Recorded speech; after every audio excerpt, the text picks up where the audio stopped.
Hello everyone, welcome to this new video. Now on the last video, what we did was download our code editor, and now we've got the code editor, which is Visual Studio Code. We've got it downloaded and installed, and I would want to start creating HTML projects. Now basically what you want to do to start with is to create a folder, get things a little bit organized.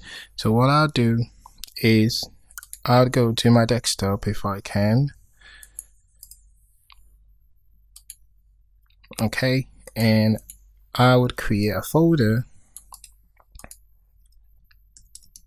and I'll call it HTML, and that's it about that. And now I'd come to Visual Studio Code and I'll open the folder. So it should be in my desktop, and I'll just click on open. Now the first thing I'd want to write is I'll call it index.html. Now why index? Index is the very first file your browser will probably look for. It is kind of like the entry point, the beginning point of every website.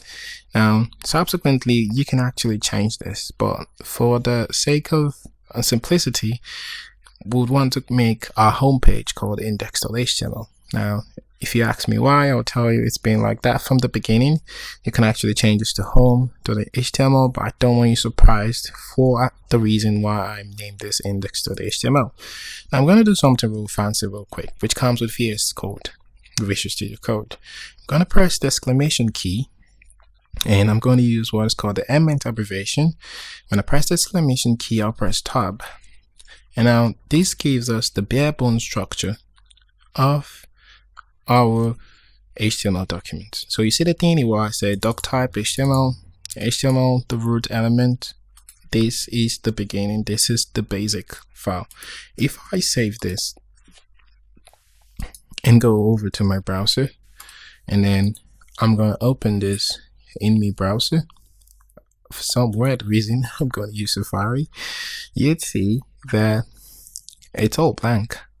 There's nothing here. But watch what happens when I go back to the code and then I write what is called a div tag, and I say hello world. And if I come back and refresh the page, you see we've got hello world. Now the good thing there is that we can see something right now.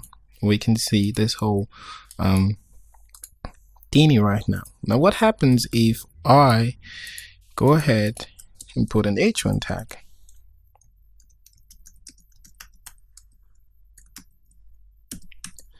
And then I come back here and refresh, and then we see we've got this big text, hello world 2.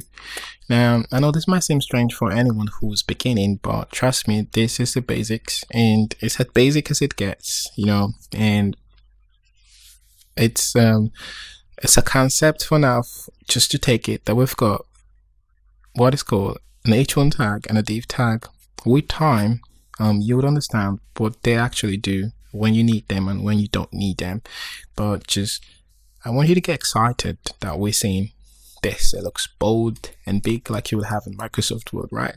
Just get excited by that first, and I think it's my own idea, it's my own opinion, that you probably get excited along the line, learning new concept, new skills as much as possible. All right, so I'll make this short for now, and in the next video we would actually see talk more about all the tags. In this video, basically what we did was simply talk about the div tag. So the div tag is just like a container where you could actually put stuff in text and more divs inside. It doesn't have any style on its own unless you style it.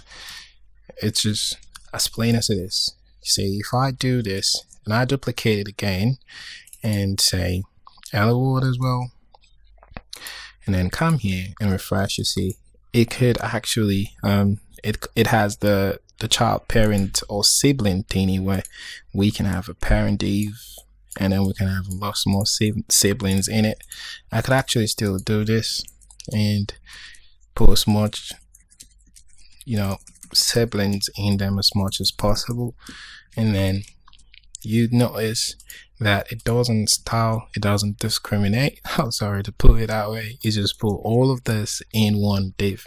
Now what happens when you do this? I'm going to copy this and go over to another browser, and I'm going to go to Chrome, because for some weird reason I can't view source code on my Safari browser. So when I right click on the browser and I go view page source, I can see all the tags I've written, which is quite similar to definitely what we have here. So you can see, and also something you should take note of is the indentation.